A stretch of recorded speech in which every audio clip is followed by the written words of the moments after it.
ॐ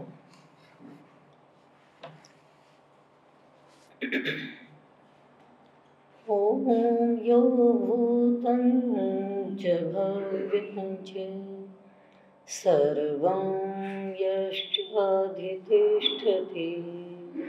स्वर्यस्य च केवलं तस्मै ज्येष्ठाय ब्रह्मणे नमः।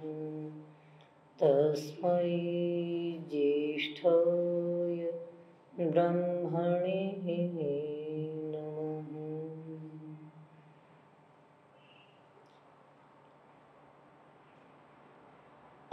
हरिभूमि समाचार दैनिक समाचार पत्र के हमारे सम्माननीय अधिकारीगण और उसी के विकास में निरंतर अपनी अहम भूमिका निभाने वाले अन्य सहयोगी बंधुगण, आज हम सब स्वनामधन्य स्वर्गीय चौधरी मित्रसेन जी की जयंती एक वैदिक दिवस के रूप में मना रहे हैं। आपके परिवार ने आज के इस महत्वपूर्ण दिन को वैदिक दिवस के रूप में प्रसिद्ध किया है, सम्मान दिया है। और अभी आप चर्चा कर रहे थे कि उनका जो अभिनंदन ग्रंथ लिखा गया, परिचय ग्रंथ लिखा गया, वो भी वैदिक पथ के पथिक के रूप में लिखा गया। ये जो वैदिक शब्द है, ये उनके जीवन में बहुत ही महत्वपूर्ण था। और उनके जीवन में महत्वपूर्ण नहीं था, प्रत्येक मानव मात्र के लिए वेद की परंपरा महत्वपूर्ण है। यदि हम इस तथ्य को समझ जाएं, तो फिर हमारा व्यक्तिगत जीवन, पारिवारिक जीवन, सामाजिक जीवन, राष्ट्रीय जीवन और आगे बढ़कर के हम कहें तो वैश्विक जीवन समृद्धि, सुख और शांति का एक सागर बन जाएगा। पर विडंबना है कि हमारे पवित्र वैदिक परंपराएं कुछ धूमिल होती जा रही हैं। किंतु हम सबका सौभाग्य है कि हम एक ऐसे आर्य पुरुष और वैदिक धर्म के प्रति जो पूर्ण रूपेण समर्पित थे, ऐसे एक महान विभूति, महान व्यक्तित्व की मार्गदर्शन में उनकी परंपराओं को आगे बढ़ा रहे हैं। यह हमारा बहुत बड़ा सौभाग्य है। तो आज हम जो चर्चा करेंगे, मैं जिस बात को मुख्य रूप से आपके सामने लेकर के आऊँगी कि किसी भी महामानव की जयंती को जब हम मनाते हैं तो केवल उनके गुणों का गुणगान करके इतिश्री नहीं समझते। हमारी परंपरा में उनका गुणगान करने के साथ साथ उनके गुणों को अपने जीवन में अवतरित करने का एक संकल्प लिया जाता है, एक संदेश प्राप्त किया जाता है। तो इसी बात को लेकर के हम एक चर्चा करेंगे। इसलिए जब कोई महामानव बहुत बड़ा कार्य करता है तो उसकी जो श्रद्धांजलि सभा होती है, उसको कई बार एक प्रेरणा सभा के रूप में हम मनाते हैं कि उसके जीवन से एक प्रेरणा प्राप्त करें। तो इसी रूप में हम अपने जो आज के हमारे श्रद्धा के केंद्र हैं, आदरणीय स्वर्गीय श्री मित्रसेन जी, जो वैदिक परंपराओं को लेकर के जिए और वैदिक परंपराओं के लिए अपने संपूर्ण जीवन को जिन्होंने समर्पित किया, तो किन वैदिक परंपराओं को लेकर के वो जिए, उन वैदिक परंपराओं को हम अपने जीवन में भी जी पाएँ, इस पर थोड़ी सी हम चर्चा करेंगे, जिसके अंतर्गत उनके गुण गौरव का भी वर्णन आ जाएगा, चर्चा आ जाएगी और हम भी कुछ सीख पाएंगे। देखिए, सर्वप्रथम अपनी बात को जो आरंभ करना चाहूँगी, उनका नाम था श्री मित्रसेन आर्य। जब उनके मित्रसेन शब्द पर ही हम विचार करते हैं तो उसका जो परिभाषा आती है मित्राणाम सेना यस्य स मित्र सेना, जिसके पास अपने मित्रों की सेना है वो मित्र सेन नाम सार्थक बनता है। तो हम उनके संपूर्ण व्यक्तित्व में और उनके कर्तृत्व में पाते हैं कि उन्होंने अपनी मुस्कुराहट के द्वारा, अपने व्यक्तित्व के द्वारा, अपने कर्तृत्व के द्वारा बहुत बड़ा अपना एक मित्र समुदाय बनाया और अपने नाम को सार्थक किया। साथ में उन्होंने अपनी जाति के किसी सूचक शब्द को, गोत्र सूचक शब्द को नहीं लगाया, उन्होंने लगाया आर्य शब्द को। और आर्य शब्द हम ये ना समझें कि आर्य शब्द महर्षि दयानंद के द्वारा स्थापित आर्य समाज के बाद ही आर्य शब्द समाज के अंदर प्रचारित और प्रसारित हुआ। आर्य शब्द तो वेदों से निश्रित है। परमपिता परमात्मा ने वेदों में स्वयं कहा, अहम भूमिम अददाम आर्याय, मैंने ये भूमि आर्यों के लिए दी है, इस पर आर्यों का साम्राज्य होना चाहिए। मैं ये वेद मंत्र आपके सामने प्रस्तुत कर रही हूँ, अहम भूमिम अददाम आर्याय, मैंने ये भूमि आर्यों के लिए दी है। और वहाँ पर कहा कि यजमानम आर्यम, जो यज्ञशील होता है वो आर्य होता है। ये भी वेद का वचन है, यजमानम आर्यम, यज्ञ करने वाला आर्य होता है, या आर्य वही है जो यज्ञ करता है। और यज्ञ करना केवल मात्र अग्निहोत्र करना नहीं है, यज्ञ बहुत व्यापक शब्द है। हम अपनी सारी वैदिक संस्कृति को, भारतीय संस्कृति को यदि किसी एक शब्द में उपसंहृत करना चाहें, समेटना चाहें, तो वो शब्द यज्ञ है। बहुत व्यापक शब्द है यज्ञ। और शतपथ ब्राह्मणों में तो यहाँ तक कहा, जो भी श्रेष्ठ कर्म हैं वो यज्ञ के नाम से जाने जाते हैं। इसलिए हमारे चौधरी साहब ने जो अपने पीछे आर्य शब्द लगाया, उसके पीछे उनकी यही भावना थी कि मैं यज्ञीय जीवन जीऊं। और यज्ञीय जीवन उन्होंने अपने क्षेत्र के अंदर जिया। वेद का आदेश है, इयं ते यज्ञिया तनुः, अय मानव तेरा ये शरीर यज्ञ के लिए है। उन्होंने इस वेद के वचन को अपने जीवन में उतार करके वो याज्ञिक पुरुष बने। तो इस प्रकार हम देखते हैं कि आर्य शब्द जो है, आप देखेंगे महर्षि दयानंद ने जब आर्य समाज की स्थापना की, बहुत पीछे की। उससे पहले आप रामायण महाभारत को देख लीजिए। रामायण के अंदर जो एक महाकाव्य है, हमारी संस्कृति का, हमारे साहित्य का प्रथम आदि काव्य है, प्रथम आदि काव्य और महाकाव्य है। उसके अंदर भी महर्षि वाल्मीकि ने जब चर्चा की जाती है तो वहाँ पर कोई भी देवी अपने पति को आर्यपुत्र कह करके पुकारती है। तो वहाँ पर भी जो आर्य शब्द है वो वेदों से ही उस परंपरा में, उस साहित्य में हमें प्राप्त हुआ। उससे आगे चलते महाभारत काल के अंदर जो बहुत बड़ा महाकाव्य है महाभारत भी, वहाँ पर भी हम देखते हैं। तो गीता के अंदर आपने देखा होगा, जब अर्जुन को मोह हो जाता है और श्री कृष्ण उसको जगाते हैं, उसके क्षात्र धर्म का बोध कराते हैं, तो वहाँ पर कहते हैं वो कि अनार्य दुष्टम ऐश्वर्यम अकीर्तिकरम अर्जुन है। हाय अर्जुन, तेरे अंदर जो ये मोह आ गया है अपने क्षात्र धर्म के प्रति, तो अपने कर्तव्य को नहीं पहचान पा रहा है, ये तो अनार्य दुष्टम, इसका सेवन आर्य लोग नहीं करते, ये तो अनार्य इसका सेवन करते हैं। तू तो आर्य पुत्र है, तुझ में ये अनार्य रूप कहाँ से उत्पन्न हो गया? तू अपने क्षात्र धर्म को पहचान, अपने आर्यों के इतिहास को समझ, अपने आर्यत्व के स्वरूप को समझ और इस मोह का परित्याग कर। तो हम देखते हैं कि आर्य शब्द एक वैदिक शब्द है और उस वैदिक शब्द को जीने के लिए हमारे स्वनाम धन्य मित्र सेन जी ने अपने नाम के पीछे उसको लगाया। तो और एक पहचान, एक स्मृति उन्होंने बनाने की कोशिश की कि मैं जीवन में जो वैदिक आर्य शब्द है उसके अनुसार अपने जीवन को जीऊं, जिससे प्रतिपल मेरे नाम के पीछे लगने वाला आर्य शब्द मुझे एक वैदिक जीवन की प्रेरणा प्रदान करता है। कितना उनका ऊंचा एक विचार था, एक चिंतन था, इसलिए उन्होंने अपने नाम के पीछे आर्य शब्द को लगाया। उससे आगे हम चलते हैं। जब उन्होंने अपने पिता ने कभी नाम उनको दिया होगा और उसके पीछे उन्होंने एक अपनी परंपरा के आर्य शब्द को एक गौरव के साथ समाहित किया।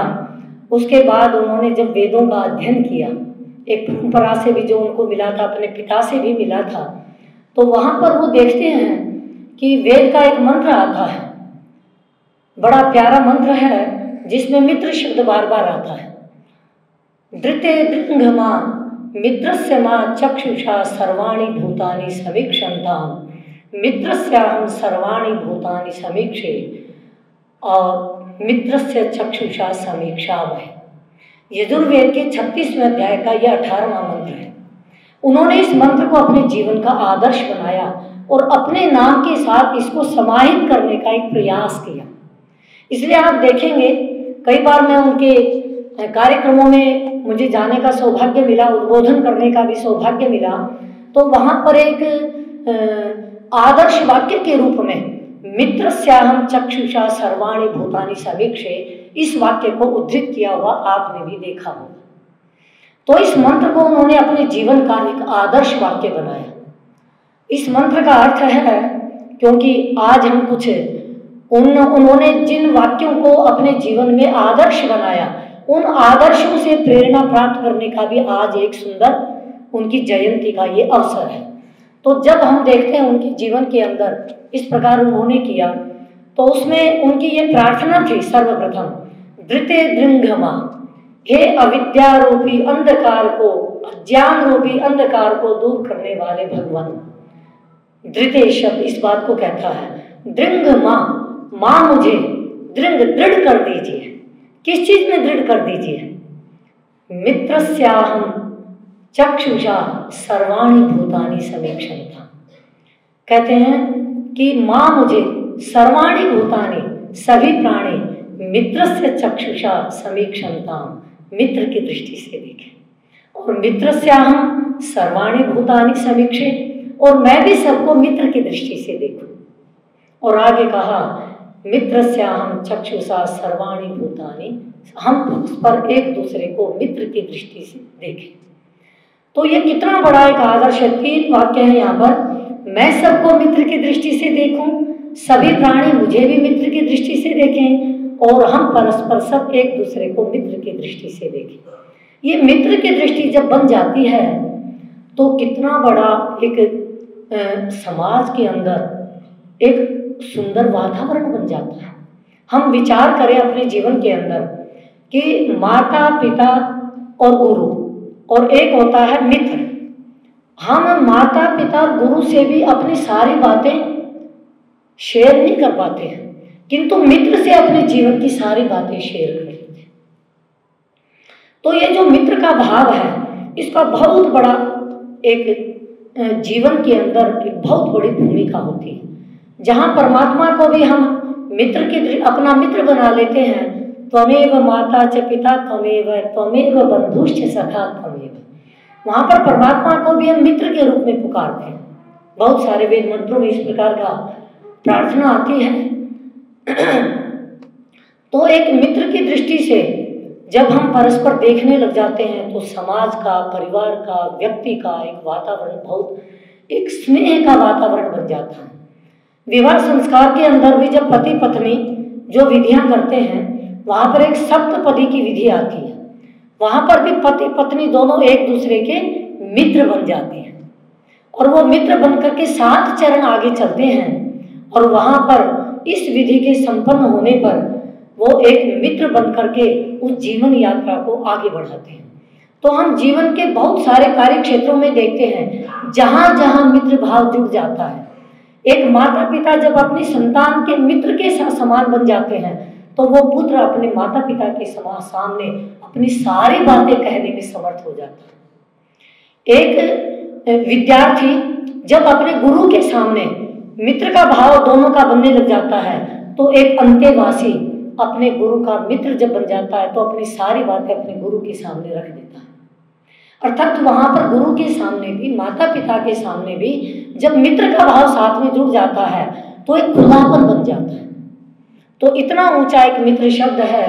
तो इसलिए कहा जाता है कि मित्र शब्द के लिए हमारे साहित्य में पंचतंत्रकार पंडित विष्णु शर्मा हुए हैं, वहाँ पर बड़ी अच्छी बात कही उन्होंने, केनामृतम मिदम सृष्टम मित्र मिथ्यक्षरद्वयम् आपदां च परित्राणम शोक संताप भेषजम।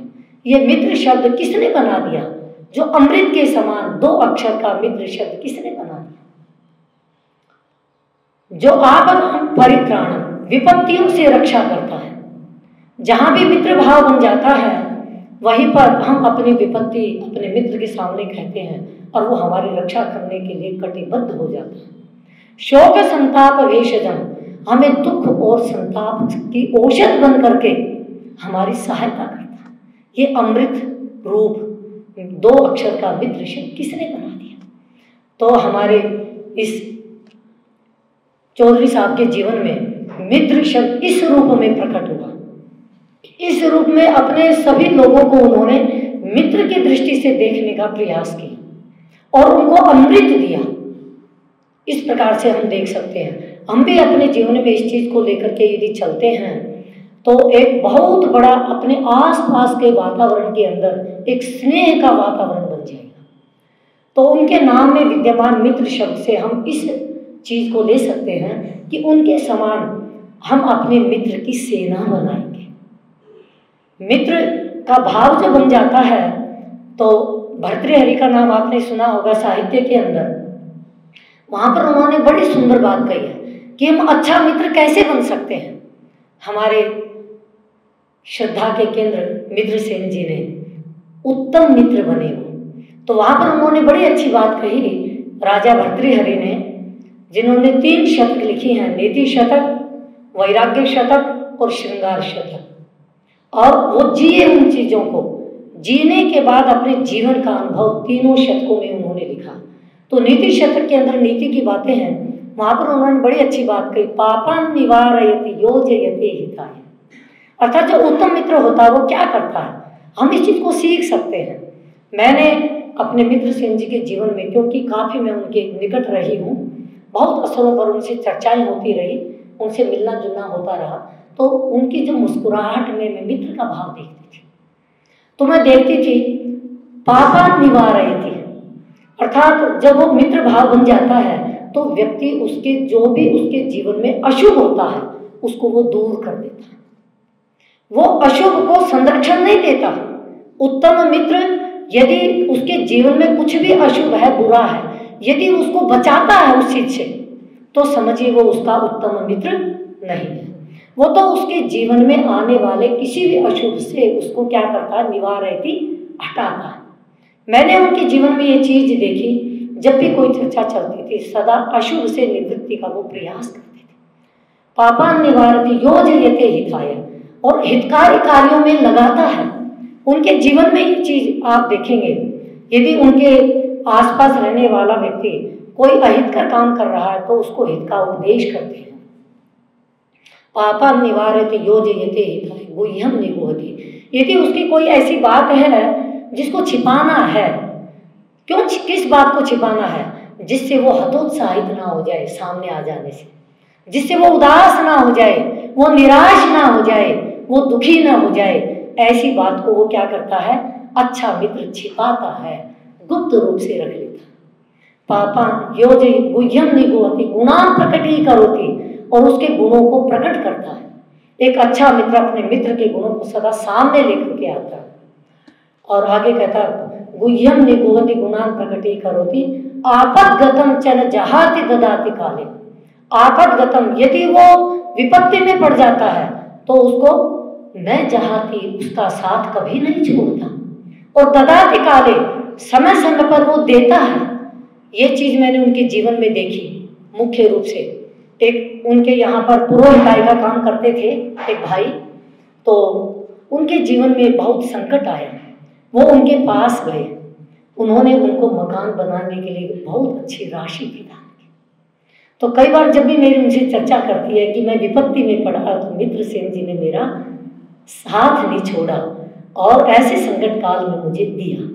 मैं स्वयं अपने घटना, जब मैं गुरुकुल चौकीपुरा में थी तो अचानक इधर से किसी व्यक्ति का मुरादाबाद में एक्सीडेंट हो गया।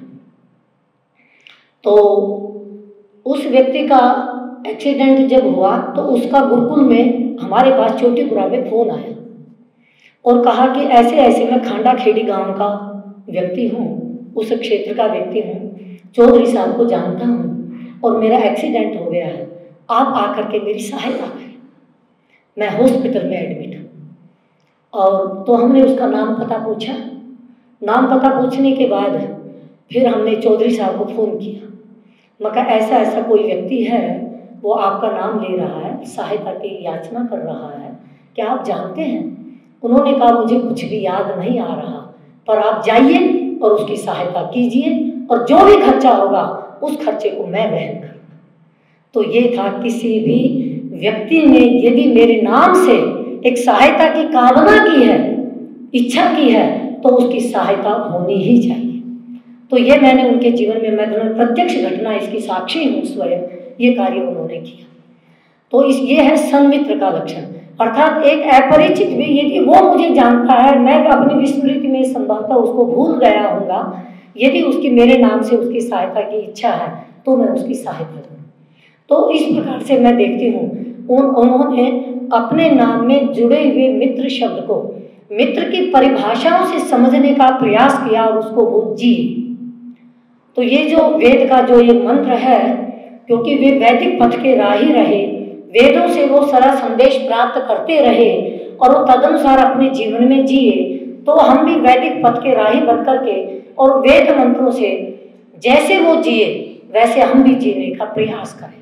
ऐसा हमें जीने का प्रयास करना चाहिए। उनके जीवन में वैदिक शब्द पदे पदे हमें दिखाई देता है, क्योंकि वेद को उन्होंने सदा एक आदर्श माना। वो मानते थे कि वेद मानव जाति के प्राण हैं और वो व्यक्ति के उसको अपना जीवन देते हैं, तो उस जीवन को वो जिए और उस जीवन को लेकर के वो आगे बढ़े। दूसरी बात, इसी प्रकार एक बड़ा सुंदर मंत्र मैं उनके जीवन में देखती हूँ, क्योंकि उनके घर में जब भी कुछ विशेष अवसर आते हैं तो यज्ञ कराने का एक अवसर बनता है, तो उसमें पारायण यज्ञ सदा वो कराते हैं।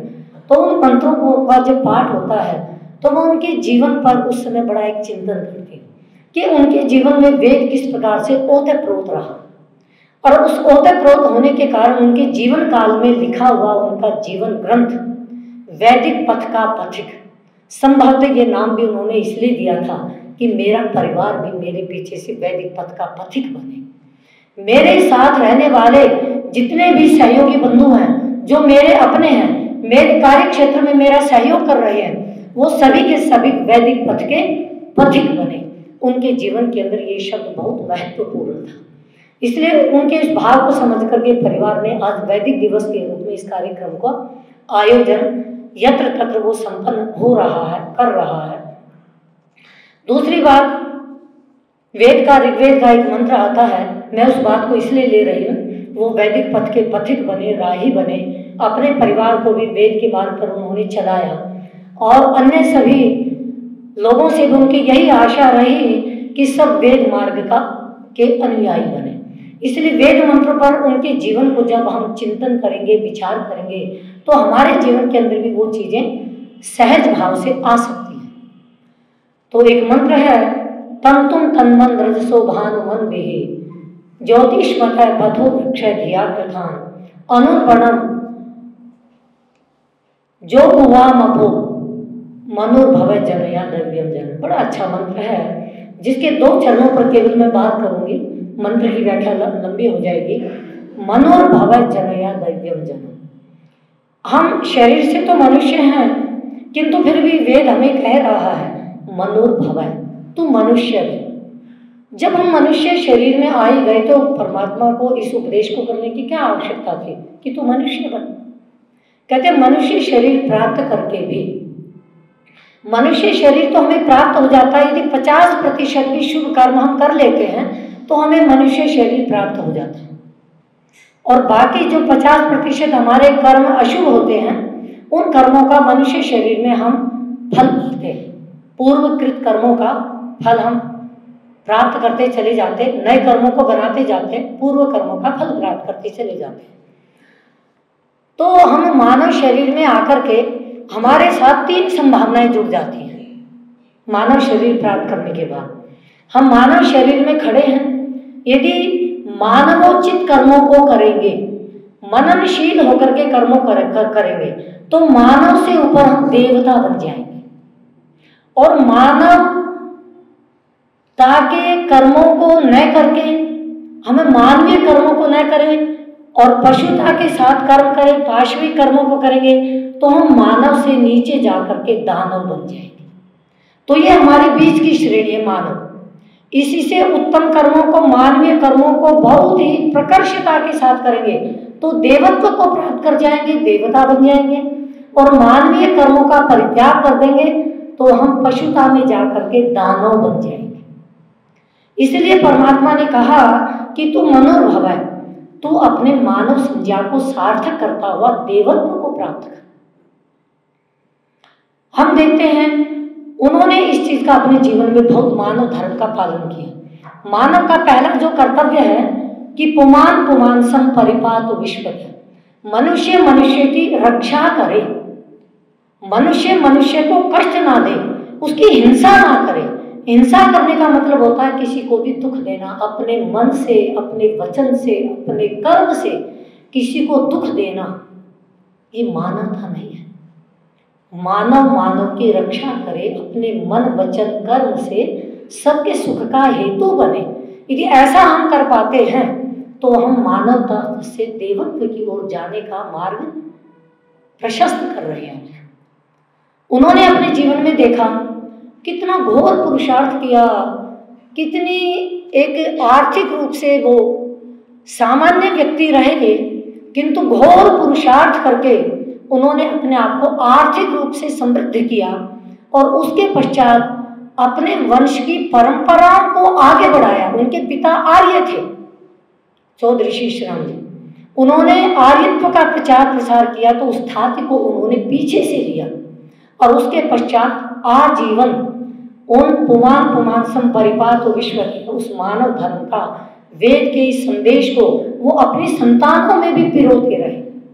मैं सदा एक बात कहा करती हूँ, वंश परंपरा केवल संपत्ति से नहीं चलती, वंश परंपरा धन से नहीं चलती, वंश परंपरा व्यापार से नहीं चलती, वंश परंपरा विचार परंपरा से चलती है।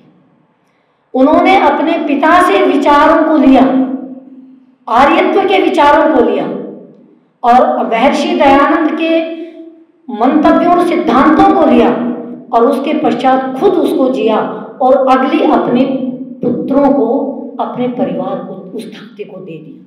तो देखिए उनकी वंश परंपरा एक विचार को लेकर के चलने से वो कितनी पीढ़ियों तक आगे चलती चली जा रही है, चलती चली जा रही है। तो ये जो होता है, मैं सदा इस बात को बोलती हूँ, वंश परंपरा यदि आपको अमर करनी है, चलानी है, तो आप विचार परंपरा के मूल को पकड़ करके चलें। उन्होंने अपना एक मूल मंत्र बनाया, मनोर्भव को मूल मंत्र बनाया और उसको लेकर के चले। और दूसरा जो वाक्य है, जनया दैव्यम जन्म, अपने पिता से लेकर के और एक दिव्य संतान वो अपनी परंपरा अपने पुत्रों के अंदर स्थानांतरित कर दी। आज पुत्र उस परंपरा को लेकर के चलते हैं। आज जब उनके सिंधु भवन में हम जाते हैं तो आर्यों का वो एक क्या है, एक आदर्श परिवार है, आर्यों का आदर्श वो भवन है। यदि संपूर्ण विश्व में किसी को आर्यों का भवन आकर के देखना है तो वो उस सिंधु भवन को देखें, जिसके मुख्य भवन पर एक स्थान पर लिखा हुआ है इदं न मम, यह मेरा नहीं है। इस भावना के साथ वो जीते हैं। जो कुछ भी वो अर्जित करते हैं उस अर्जित में वो अपने ऋषि परंपरा के लिए निकाल करके गुरुकुलों को दान करते हैं। यही तो एक ऋषि ऋण उतारना है। हम मानवों के ऊपर 3 ऋण होते हैं, पितृ ऋण, देव ऋण और ऋषि ऋण। यदि हम पितृ ऋण उतर जाता है एक उत्तम संतान बनाने से, देव ऋण उतर जाता है विद्वान अतिथियों का सम्मान करने से, अग्निहोत्रादि शुभ कर्मों को करने से, किंतु ऋषि ऋण उतरता है ऋषियों की पवित्र वेद वाणी की परंपरा को आगे बढ़ाने से। तो यदि हम ऋषि ऋण नहीं उतार पाते हैं तो इस संसार में मानव शैली पाकर यदि हम जाएंगे तो क्या करेंगे, हम 33 अंक आप करेंगे तो 66 अंक हम केवल ले पाएंगे। स्वर्ण जयंती मनाई जा रही थी तो वहाँ पर मैं उस कार्यक्रम में विशेष रूप से एक हम वक्ता के रूप में सम्मानित वो करते हैं अपने वहाँ पर अपने सिंधु परिवार की ओर से विद्वानों को सम्मानित किया जाता है। तो वहाँ पर हम कुछ बहनें सम्मान के रूप में गुरुकुलों की जो आचार्याँ थी वहाँ पर जब गई तो मैं उस गुरुकुल के को देख करके कहाँ सुदूर आदिवासी क्षेत्र के अंदर कितना बड़ा उन्होंने एक काम किया है। यदि पूज्य स्वामी धर्मानंद जी इतने बड़े काम को वहाँ कर पाए तो उसका सारा का श्रेय हमारे आदरणीय स्वनामधन्य चौधरी मित्र सेन जी को जाता है कि ऐसी विकट परिस्थितियों में उनका वो संबल बने। आज गुरुकुल संस्कृति वहाँ पर किस प्रकार से पुष्पित पल्लवित और विकसित हो रही है। जब स्वामी धर्मानंद जी बहुत अधिक अस्वस्थ हो जाते हैं तो सारे परिवार ने जो एक तरह से मरणासन्न स्थिति में हो गए थे, जिनके जीवन की कोई आशा नहीं बची थी, और उस परिवार ने उनको जीवन दे दिया। आज वो उसका उपकार मानते हुए गुरुकुल संस्कृति के प्रति समर्पित होकर के पूज्य स्वामी जी अपना जीवन समर्पित होकर के आगे बढ़ रहे हैं। ऐसे कितने गुरुकुल हैं। अपना ये गुरुकुल है, गुरुकुल चोटीपुरा था, वहाँ पर भी आप पूज्य चौधरी मित्र सेन जी तो वहाँ नहीं जा सके, किंतु अपने बड़े जो उनके सुपुत्र हैं कैप्टन रुद्र सेन जी वो उस गुरुकुल में गए और वहाँ पर भी बहुत बड़ी राशि उन्होंने दान के रूप में उस गुरुकुल के संवर्धन में दी। और यहाँ पर भी अपने इस गुरुकुल विश्ववारा गुरुकुल रुड़की को भी निरंतर आपका पालन पोषण और संरक्षण सहयोग प्राप्त रहता है संपूर्ण परिवार का। अभी पिछले दिनों लगभग 7-8 दिन पहले पूज्या माता जी पूर्णिमा के दिन जाकर के और सभी बच्चों को मिष्ठान्न का भोजन कराया उन्होंने। तो वो गुरुकुल संस्कृति जहाँ पर भी है उसको पालित पोषित करते हैं। कन्याओं के लिए, यज्ञ के लिए, आर्य समाज के लिए महर्षि दयानंद की सेनानी बन करके उस परंपरा को उन्होंने आगे बढ़ाया। तो मैं ऐसे यज्ञीय जीवन जीने वाले उस महान व्यक्तित्व को, महान विभूति को उनके इस जयंती पर सादर उनका स्मरण करती हूँ, उनको अपनी श्रद्धांजलि अर्पित करती हूँ। और हम सब उनके इस जयंती पर ये एक प्रेरणा लें, उस अपने श्रद्धा के जो हमारे केंद्र हैं श्रद्धा के साथ उनके जीवन के गुणों का चिंतन करेंगे तो निश्चित रूप से हमारा जीवन भी एक यज्ञीय जीवन बनेगा। मैं उनको याज्ञिक पुरुष के रूप में सदा श्रद्धा से याद करती हूँ, उनका स्मरण करती हूँ और उनको अपनी श्रद्धांजलि अर्पित करते हुए और उनके जीवन से प्रेरणा प्राप्त करती हूँ। आप भी उनके जीवन से प्रेरणा प्राप्त करेंगे तो निश्चित रूप से एक कीर्तिर्यस्य स जीवति। जब माता पिता और उनके अनुयायी अपने माता पिता से जीवन लेते हैं, उनके गुणों को याद करते हैं और अपने जीवन में उनको धारण करते हैं तो वो गुण, माता पिता के गुण विस्तार को पा जाते हैं और वो माता पिता के गुण जो हैं सदा अमर हो जाते हैं। तो आज भी वो दुनिया से जाने के बाद यदि जितना हम उनको बढ़ाना चाहेंगे तो यह है कि उनके कार्यों को आगे बढ़ाएं, उनके गुणों को अपने जीवन में धारण करें तो निश्चित रूप से वो मरकर भी अमर रहेंगे, क्योंकि कीर्तिर्यस्य स जीवति। आज भी वो अमर है, अमर रहेंगे अपने महान व्यक्तित्व से, कर्तृत्व से। इसी के साथ मैं अपने वाणी को विराम देती हुई उस श्रद्धा पुरुष को पुनः नमन करती हूँ। संपूर्ण गुरुकुल परिवार की ओर से भी उनको अपनी श्रद्धांजलि अर्पित करती हूँ। ओम शांति शांति शांति।